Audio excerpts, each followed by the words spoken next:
The Remedial Herstory Project is a nonprofit working to get women's history into the primary and secondary history curriculum. To help us meet our goal, we produce media, lesson plans, and so much more. You can check it out on our website, www.remedialherstory.com. Our project is funded through grants and by patrons, potentially like you. Thank you to our patrons, Jeff, Barbara, Brooke, Christian, Kent, Jenna, Nancy, Megan, Leah, Mark, Nicole, Alicia, Katia, Michelle, Jessica, Laura, Jackie, Annabelle, Dawn, and Megan. If you would like to join these wonderful people and become a patron, you can head over to patreon.com and become a supporter of the Remedial Herstory Project. You too can help us reform education and allow women to be seen, heard, and complicated. Hey, Kelsie. Hey, Brooke. Want to tell everyone what's happening in today's episode? In this episode, we are going to be talking about Title IX and celebrating the 50th anniversary. So let's get into it. Hello, and welcome to Remedial Herstory, the other 50%, the podcast that explores what happened to the women in history class. Now, here's your host, Kelsie Brooke Eckert, and her partner in crime, Brooke Neva Sullivan. In this episode, we are going to be asking the question, was Title IX just about sports? And we are joined on this episode by Sara Fitzgerald.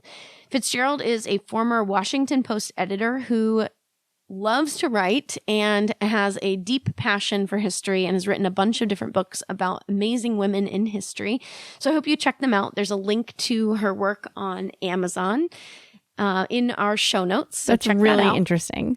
Yeah, she's got amazing stuff. So I'm really excited to share that with everybody.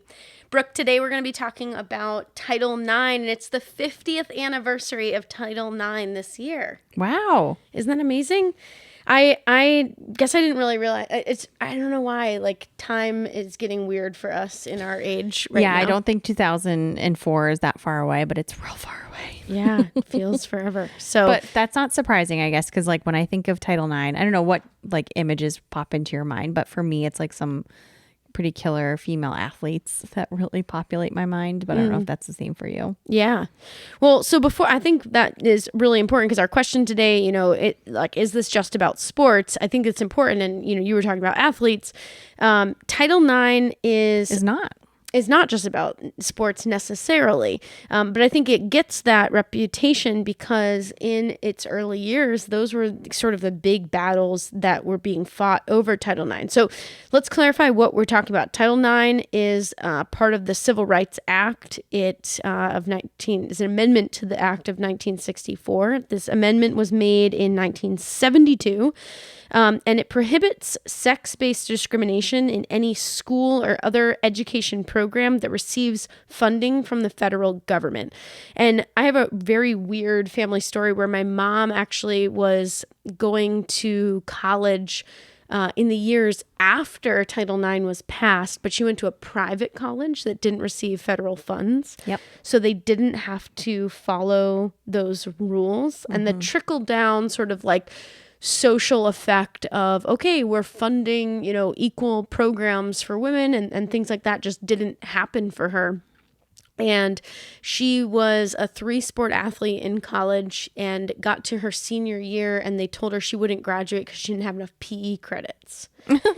And she was like, are you joking? So comical. Yeah. So she had to do like badminton and like all the PE things spring of her senior year in order to graduate. And, it's neat. I went to the same college as her, but, like 20, 30 years later, and I played only 2. I'm not as cool as my mom. I only played 2 college sports and had plenty of PE credits to graduate with abundance because of that. And, I think about just the slow trickle down, trickle effect of actually implementing these amendments over time. So what blows my mind about this is that 1972 is about 100 years after women are going to public schools. And it's not until then that the federal government is like, oh yeah, we probably shouldn't discriminate against girls in our institutions. So it's pretty wild. I don't know about you, but I'm super grateful to have gone to college after Title IX passed. I'm grateful to grow up after Title IX passed, to go to school, elementary school, middle school, high school, and never know anything different. Yeah. Never know a time where it was legal to discriminate. It was legal to underfund girls' programs, to give them hand-me-down jerseys, those sort of things. To not provide buses and funding to get them to games and referees and whatever.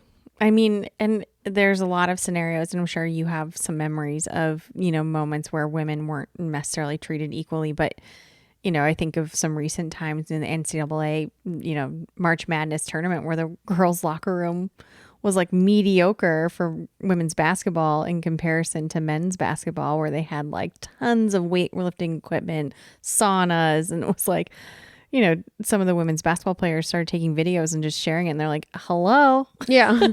We are also D1 athletes. And so this year, March Madness, they stopped calling it the women's and men's tournament. They started calling it March Madness, NCAA National Basketball Champions. Yeah. Stop gendering it. Yeah, exactly. Which is kind of cool. So I think everywhere has made a lot of strides, but we still have, a long way to go, but it's only been 50 years, which makes a lot of sense why we have a long way to go. Yeah. I mean, Title IX really starts to battle in education discrimination of all sorts. I mean, I think about things like teachers can't hold school girls to different standards for school. They can't sexualize their female students, which I like. That seems bizarre that we would even need to talk about that, but we need to talk about that, and we still need to talk about that. That still happens. I have witnessed that. I have been, I have been in Title IX meetings in schools where that's happening from, faculty. We can't require sexual favors for grades, which we had to bizarre. pass laws to put that into the books.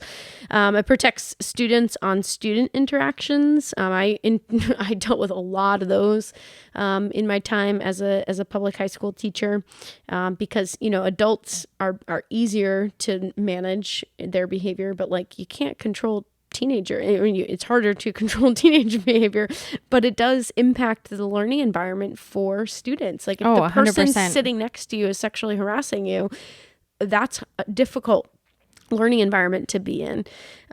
So it's a pretty broad, when we talk about making education equally accessible. And the language of the law is really interesting. It says, no person shall, on the basis of sex, be excluded from participation in. And so that means, if you're going to have a basketball team, there has to be a team that girls are allowed to play on.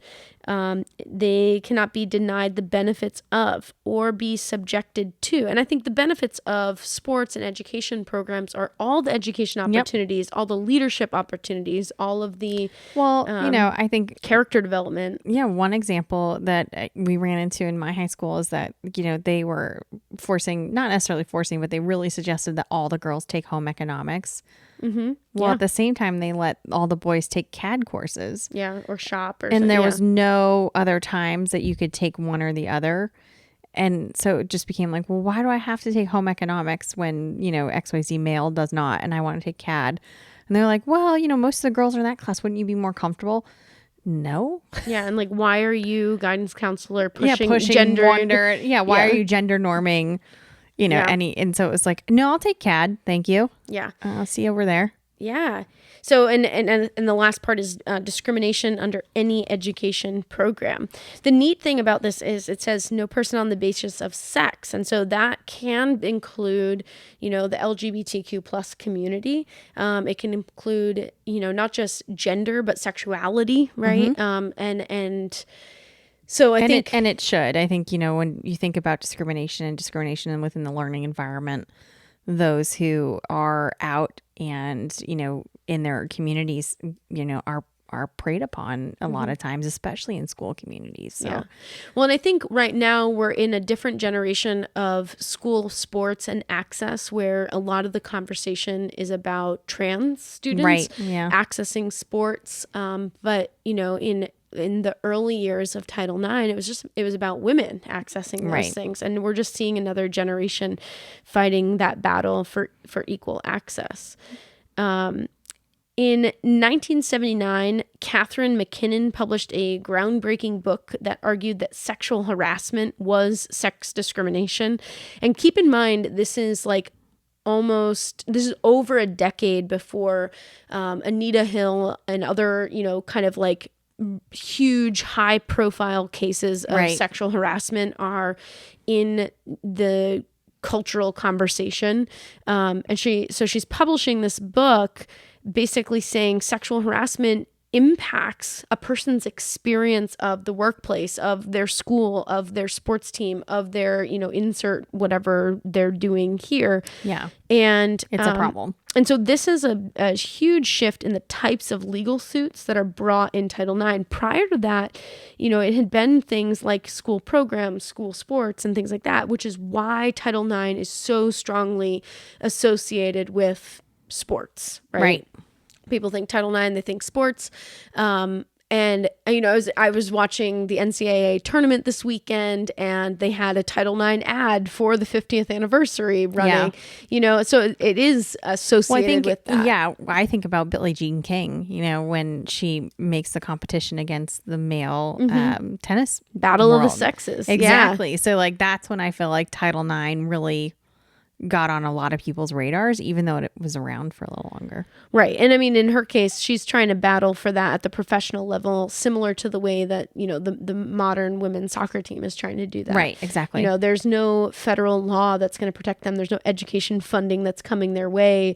They have to get their union. They have to get their companies. Right. They have to get those people to they have to get their those sponsors to be protections. appropriate. Yeah. And I think, Title IX, that is Title IX's legacy, is you have a generation of women who have grown up having equal-ish access to sports and play and competition. And then they get to the professional level and they might have access to the teams, but they have worse locker rooms. They have lower pay, fractions of the pay that the men get. Even though they have more winning seasons. Yeah. Right. And more attendance in their games. Don't even get us started. Anyways. Yeah. So I think there's a lot of power there, but there's this huge shift that happens after 1979, away from these sort of like program level, lawsuits that are coming forward to try to, expand the protections of Title IX. And there's this big shift towards battling sexual harassment. And in the in the 2000 teen years, there were lots of high profile sexual harassment, college campus rape cases and things like that, where largely girls are suing college campuses for not protecting them, and, it's hard because this is a different interpretation of what Title IX is there to do. And so it's therefore kind of controversial in the legal community. But at the same time, these are really important ways to protect equal access to education and to all these educational opportunities for students. So it's a advocates obviously are supportive of an expanded interpretation of what Title IX does. So that I wrote a whole postgraduate paper on Title IX and sexual assault on public campuses, and how it can be legally applied, those sort of things. And most institutions now have a Title IX officer or office, because they really needed to eradicate a lot of this predatory behavior that's happening rampant across college institutions. Yeah. So to give us and our listeners sort of a jolt of reality of how much has changed since the early years prior to 1972, prior to Title IX, Sara Fitzgerald is here to share with us some of her research and her work looking at the time before Title IX and what it was like to be on a college campus. She's going to take us to the University of Michigan. Are they Golden Navy? They are Michigan University. Hey. Yeah. It's a thing. But let's have Sara introduce herself to our audience. Hello, my name's Sara Fitzgerald. I'm a former journalist and a student of history, and I'm happy to join you today. I'm someone who's always liked to write, but when I got to high school and college, I discovered I really loved studying history. And since I retired, I've been able to write books about noteworthy women who are not as well known as they should be. The topic I want to discuss today is how did women fight sex discrimination in colleges and schools before the passage of Title IX? Title IX is 50 years old this year. Congress passed it in the summer of 1972, and it opened up many opportunities for women, particularly in athletics, many of which we take for granted today. But it always wasn't that way. A little bit about my background. I grew up mostly in the state of Michigan, and I entered the University of Michigan in 1969. I lived through the story I'm going to talk to you about today, and I covered it as a student journalist on the University of Michigan student newspaper, the Michigan Daily. I want to stop and, first of all, characterize a little bit about what the University of Michigan was like back then. The university was founded in 1817, but it didn't admit its first woman until 1870. Its culture was always more like the all-male schools of the Ivy League rather than the land-grant colleges that were created after the Morrill Act was passed during the Civil War years. When I entered the college in 1969, there had been a science research club for faculty members since 1902, but women faculty members weren't allowed to be members. The student union barred women from entering through the front door until 1954. And when I arrived in 1969, women weren't allowed in the marching band. It was known as the Marching Men of Michigan. When I started to go to football games, dogs were just permitted to run on the floor of Michigan Stadium, but women were barred, even women sports photographers. After I entered Michigan, I learned that for my class, the class of 1969, the admissions officials had imposed a quota of 55% men, 45% women. The reason they decided to do that was in the 1960s, girls were starting to do better in high school than their male counterparts, having higher GPA averages and better SAT scores. And the admissions officials worried that if they didn't make an adjustment, there would be what one of them called an overbalance of women in the freshman class. In my Michigan high school, 36 of us entered Michigan in the fall of 1969, and it was not till later that I learned I had had to meet a higher standard than the boys who had sat across the aisle from me in my classes. But things began to change during the years of the early 1970s, and I was inspired by the women who had the courage to try and change things. They were the reason I decided to write my recent book about it, called Conquering Heroines. I want to start off by talking about the state of legislation in the 1960s. And in the mid-1960s, Congress passed several key laws to extend civil rights to African Americans. But women in education were excluded from the coverage of those laws, in part to get them passed. There were many Southern congressmen who opposed the passage of their laws. But presidents could also issue executive orders.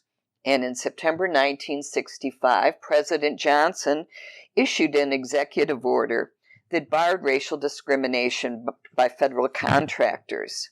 2 years later, he followed it up with another executive order, number 11375. And this time, that one banned sex discrimination by federal contractors.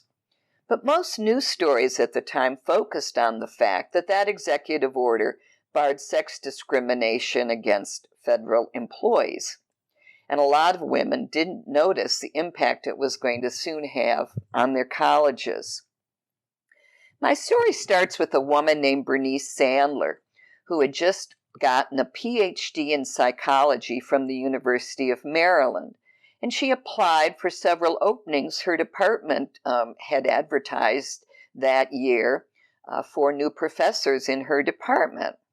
She was passed over by these jobs, and that disappointed her. And so she went to a friendly colleague to find out what was the problem. And he said to her, well, let's face it, Bunny, you come on too strong for a woman. That disturbed her, and she went home and talked to her husband about it. And he said, you're the victim of sex discrimination, a term she'd never heard before. Soon after that, a researcher told her he couldn't hire her because she'd have to stay home with her kids if they got sick, ignoring the fact that by that point, Sandler's children were teenagers and able to stay home by themselves. Then someone at an employment agency looked at her resume and said, you're just a housewife who went back to school, not someone who holds a PhD. So she was troubled by this and set out to find a remedy, and she was disturbed to discover that those civil rights laws I mentioned didn't extend to women in education. But one day she was reading a report published by the Civil Rights Commission, and she turned to the back to check out a footnote, and she discovered a reference to the executive order that President Johnson had issued. And she described it later as a eureka moment because she realized every major university and college in the United States held federal contracts, and this would give their faculty members a way to challenge some of the discrimination they were then encountering on their campuses. But Sandler wasn't a lawyer, and she wasn't sure she had interpreted this law right. So she called down to the Department of Labor in Washington, and her call was transferred to a man named Vincent Macaluso. He was a lawyer, a career employee, who was then deputy director of the Office of Federal Contract Compliance. He invited her to come down to talk, and when she got down there to meet with him, he said, I've been waiting for someone to call me. Macaluso guided secretly Sandler how to file a complaint and what to do to make sure it was taken seriously. So on January 31st, 1970, Sandler filed her first complaint against a major university, against the University of Maryland, her alma mater. She did it as a member of a group called the Women's Equity Action League's Action Committee on Federal Contract Compliance. Macaluso had told her it would help her if she had a title, so she created one, and she later admitted that the committee that she was allegedly the chairman of was actually a committee of one. She went to the University of Maryland and looked through their staff directories and compiled her figures about the number of women in every department to make her case, and visited the departments in person to check out the names of people if they had names like Terry, and she wasn't sure whether it was a male or a female. And when I started to go back to study this period, I was struck by an interesting historical parallel that hadn't occurred to me when I was living through it. 2 days before Sandler filed her complaint, the Senate held hearings on the nomination of a judge named G. Harold Carswell, who was a Nixon nomination to a seat on the U.S. Supreme Court. This marked the first time at those hearings when women opposed a Supreme Court nominee based on the positions he had taken in a case involving sex discrimination, an important case called Phillips versus Martin Marietta. And these hearings helped galvanize women at the grassroots level to oppose the Carswell nomination, much the same way some later Supreme Court nominations have galvanized grassroots opposition of women. In this case, women started organizing groups called Focus on Equal Employment for Women. And one of those women was a woman named Jean King, who called together some of her friends in Ann Arbor, Michigan, and said, let's try to write some letters to the editor and organize telephone trees to call our senators to get them to oppose the Carswell nomination. Now, Jean King was also an interesting person in my story. She had studied history as an undergrad and gotten a master's degree from the University of Michigan, and then had worked in a number of administrative jobs around the university as she started to get married and have a family. She decided through her work in the Democratic Party that no one was going to take her seriously unless she became a lawyer. So at the age of 41 and with 3 children still at home, she entered the University of Michigan Law School. And in her entering class, in the class of 1968, the year she graduated, she was only one of 10 women in that law school class. When King graduated, she was trying to build her legal career and network with women, and she went to an organizational meeting of a new group called the Professional Women's Caucus in New York City in the spring of 1970. It was there she met Bernice Sandler, who explained her new strategy for challenging colleges, and King decided to go back to Ann Arbor to see if she could pursue a complaint against the University of Michigan. She asked her friends in Focus if they would let her use their organization's name to file the complaint, and then proceeded to do the work to gather the information she needed to do so. Now, King knew she had an advantage that women at many other colleges did not. She had been experiencing discrimination as a student and employee at Michigan, but she was no longer a student or employee, so the university couldn't retaliate against her the way other universities did against some of their women faculty members who filed complaints. The Remedial Herstory Project is hosting its 2nd annual Summer Educators Retreat to help teachers integrate more women's history and literature into their curriculum. Studies show that educators currently teach women's history between 5 and 20% of the time, with 5% being the plurality.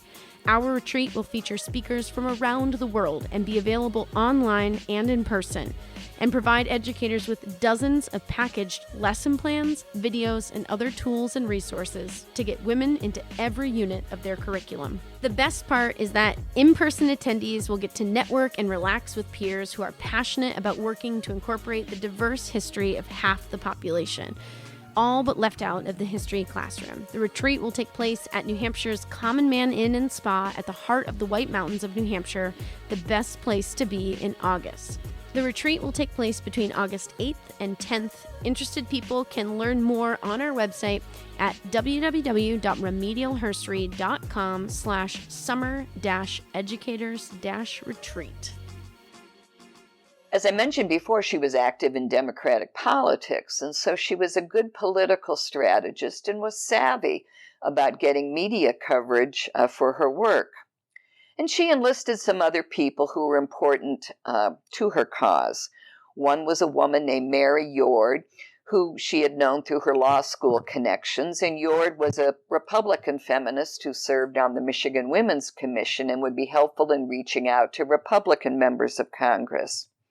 At that time, there was a graduate student named Kathleen Shortridge, who had done a study of sex discrimination at Michigan for a graduate seminar in investigative journalism, and had written a long piece about it for the Michigan Daily that spring.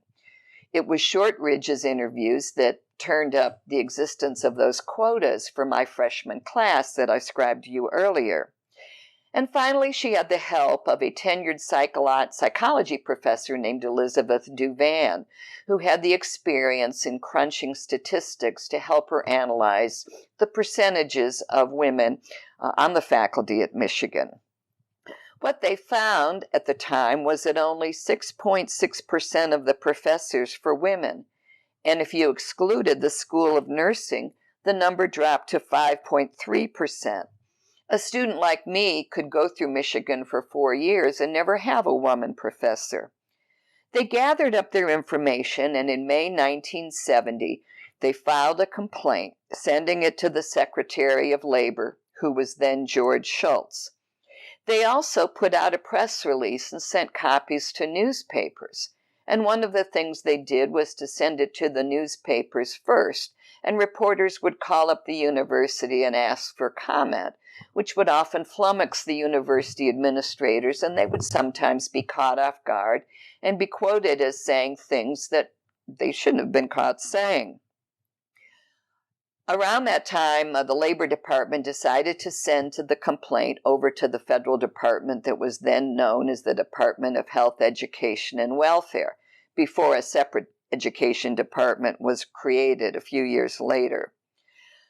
Over that summer, both cabinet departments changed secretaries, and to make sure the complaint was well covered, Jean King and Mary Yord wrote 4 rounds of letters, more than 80 altogether, to their members of Congress, asking them to push the federal officials to follow up with their complaint.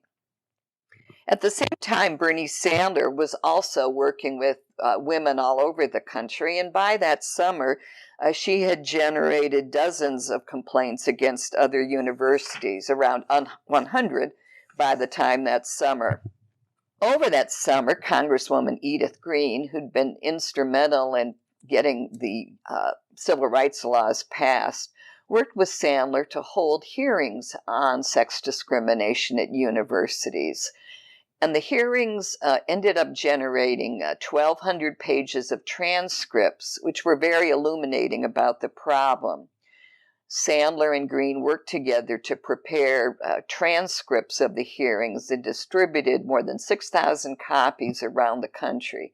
And Sandler recalled that this went a long way towards establishing that sex discrimination on college campuses was indeed a problem.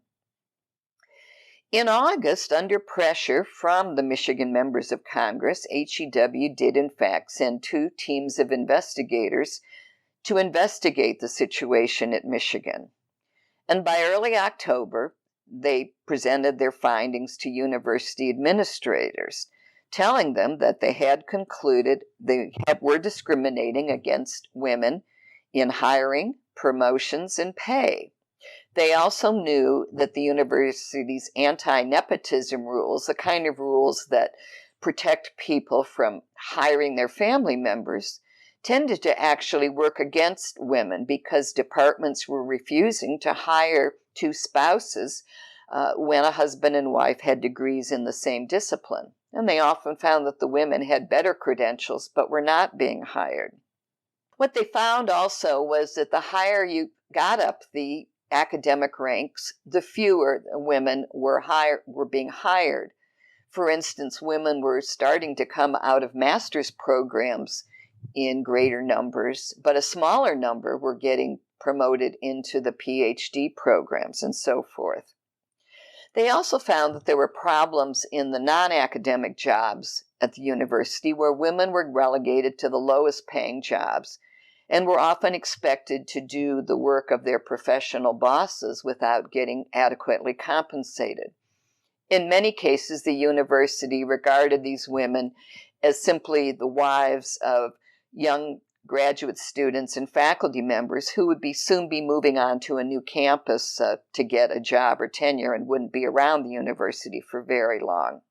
When HEW issued its findings, it gave the university 30 days in which to update its existing affirmative action plan for minorities to include women. It also called on the university to review the salaries of all its women employees and to make salaries within a short time period. If it did not, it said it would begin holding up federal contracts. Well, the top university administrators didn't take this threat very seriously. They thought that they could put off HEW and say, well, we'll do what you want, but we certainly can't do it by the deadline you've set. But 30 days later, HEW notified the university it was holding up a contract. The first contract to be held up was one that was going to provide family planning consulting services to the government of Nepal. And women like Jean King were first afraid that there was a conspiracy involved to pick a contract like that, one that they would certainly support, but later concluded it was just the first one that had come up on HEW's list. While all of this was going on, university women were also starting to organize themselves and were becoming increasingly concerned about these issues.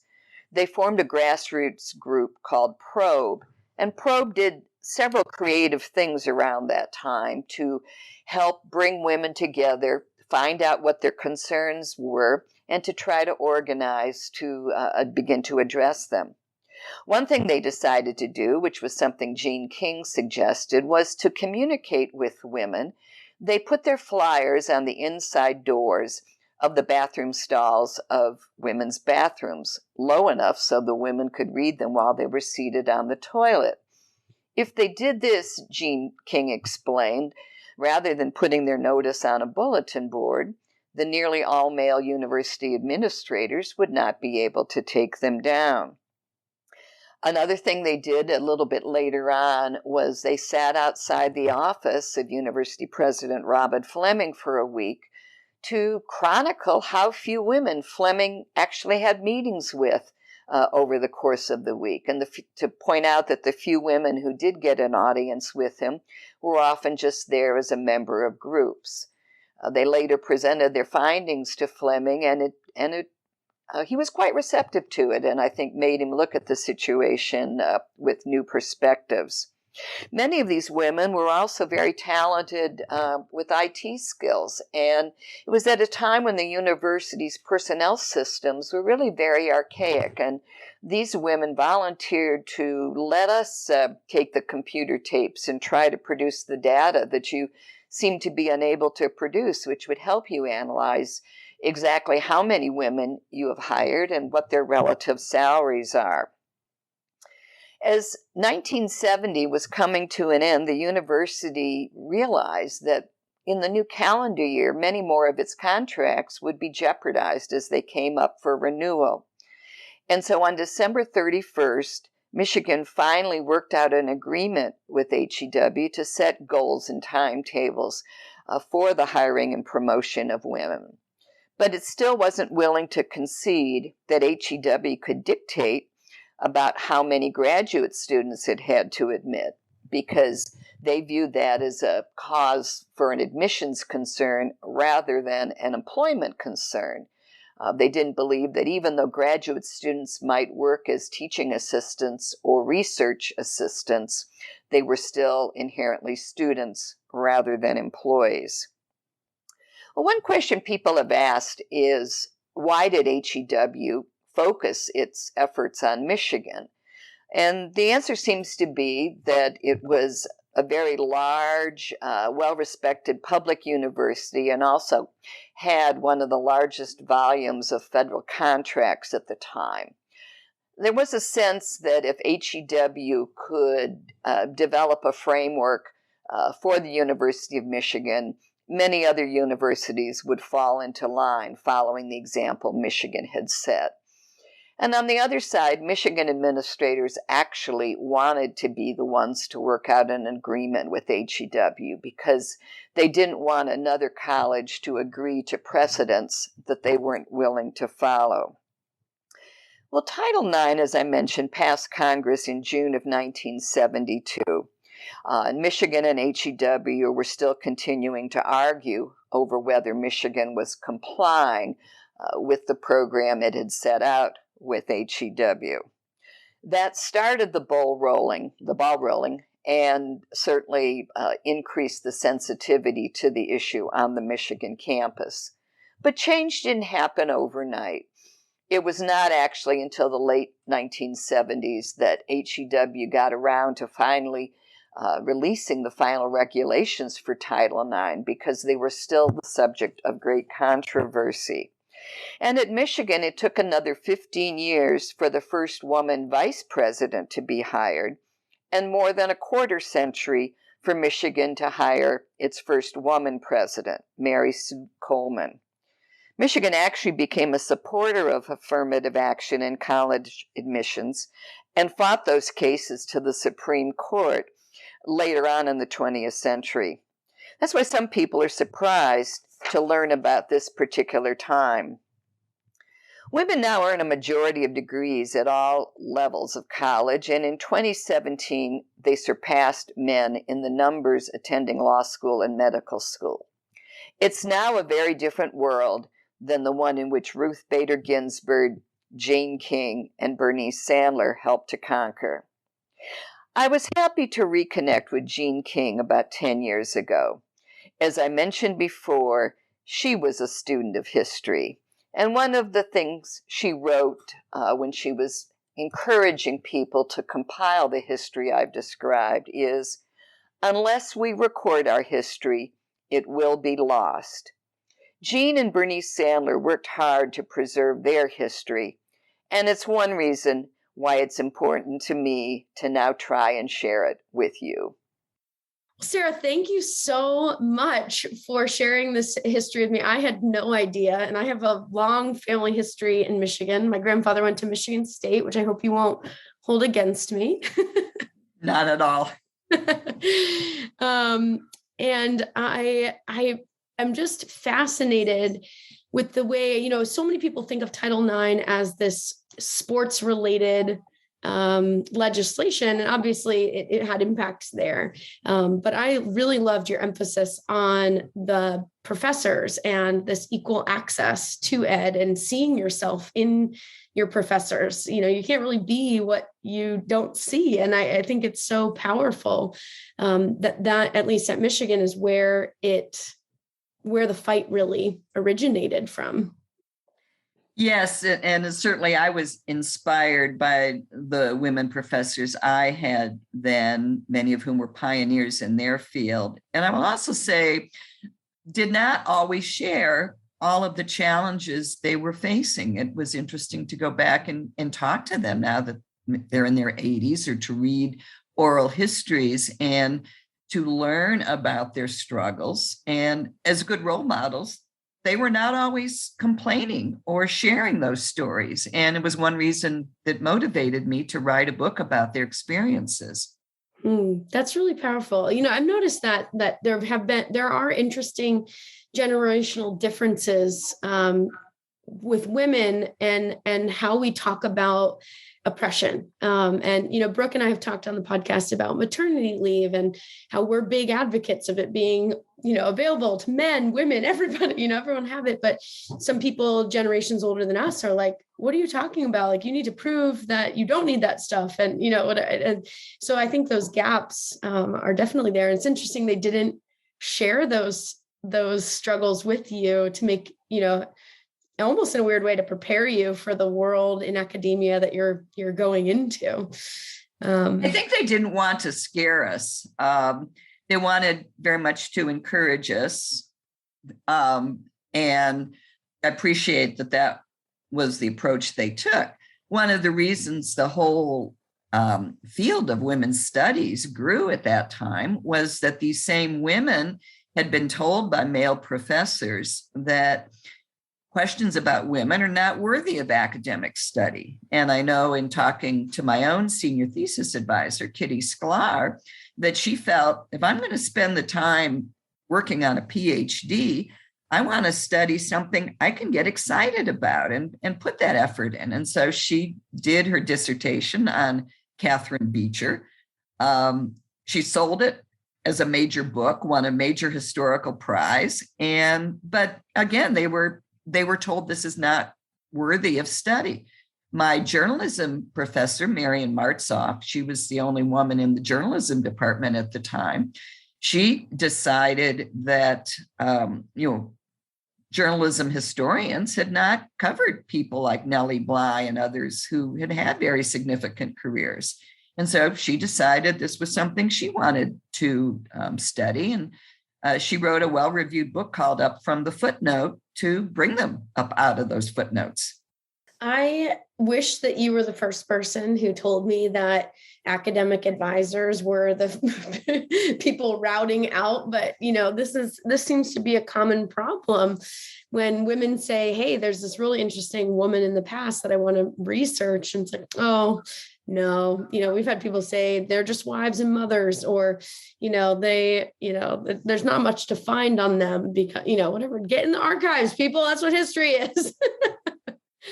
Well, it's a sad reality, and I'm in a group that's been very supportive of women who are working on biographies of women, and we all, in part because we're women, we want to tell these stories, but we also acknowledge that it's sometimes hard to get the attention of agents and editors who, even if they're women, will say, well, who knows this person? How are we going to sell the book? She's just the wife of, or someone who's famous because of her, relationship to a famous man. We've talked about things such as building up Wikipedia entries so that when people go to check, well, who is this person? They will think, oh, she's more important than I realized. And I know that, Wikipedia has initiatives designed to get more biographies of women artists and writers posted there because they're proud of the problem too. There just aren't as many there. It's so multifaceted. It's not as easy as just go teach about women because someone has to write the thing that you need to teach about first. So you've written the thing that people need to teach about, and I'm curious, where would you direct educators if they wanted to dive into some of these primary sources or even secondary sources that you've used in your research? One good resource is one that I contributed to called Women in American Social History 1600 to 2000. And this was a project that my thesis advisor and her husband created to help teach students of women's history how to work with primary documents. There are many different historical questions that are posed there. And people like me who researched the subject collected primary documents. And it's part of what students can go and look back at the original documents and how they supported a story and ask their own questions out of them. I think the history surrounding sex discrimination in education is fresh enough that it's also interesting to see how it was covered in the media, whether it was the passage of Title IX in 1972, how people dealt with the congressional sex discrimination hearings in the summer of 1970. The women who were involved with this episode that I've written about made a point of publishing the transcripts of those hearings and making them widely available. And it really is a very good encyclopedia snapshot of what the situation was in colleges in 1970 when these women were caught between not being covered by the civil rights legislation of the 60s and the passage of Title IX, which was still in the future. Things didn't change overnight, even with the passage of Title IX. And it continued to be controversial. The federal government was slow to issue the regulations. They were very controversial. So it continues to be a story that can be followed over the next half century. And even right now, it's shifting more, I think, from sports considerations to the issue of sexual harassment, which is becoming, again, a big issue and was something that was, frankly, something that was not talked about 50 years ago. It was something that had to have a name put to it. And it's something that educational institutions are still struggling with. Wow. Well, and also all those different things you mentioned are all in this book that you contributed to, this primary source collection that you contributed to? Yes. My book, Conquering Heroines, which is recently published by University of Michigan Press, that is an expansion of this online resource. And one of the reasons I did it was that when I worked on the online project, I discovered that many of the women faculty members who lived through that era had contributed oral histories at various milestones in the past 50 years. And I thought, these are such great personal histories. I'd like to find a way to get them more out of the library's files and into another format. And not all the women were still around, unfortunately, but I was grateful that I could track some of them down now in their 80s and 90s to share their memories. And so it was very satisfying. Yeah. Work on that project. And also from my standpoint, I had covered it as a college student with a very college student centric focus. In the subsequent 50 years, I became a professional journalist and moved to Washington and covered federal policymaking. So now I could look at it with some fresh eyes, including such issues as congressional lobbying, who had the ear of various officials, how were they trying to get to those officials.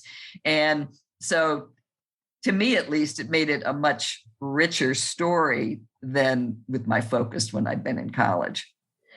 Where can people find your book? Well, it's available in usual standard places. It's available on Amazon, also through the publisher, University of Michigan Press. For a short time, the press is actually offering it with a discount and free shipping, which is the promo code UMGL Heroines, I think now through the end of June. So I'll make sure your listeners know that, because it would make it easier to get. But yeah, wow. Well, I hope everybody reads this book, because it's such a different lens on Title IX than I had sort of come into it thinking about. And I'm so grateful for you to share that history with us, and all these really intimate stories, from the dogs being allowed on the sports field and not the women, and, all the different things that you talked about. It's just so powerful. So seriously, thank you for sharing this story with us and taking the time to help us improve public ed.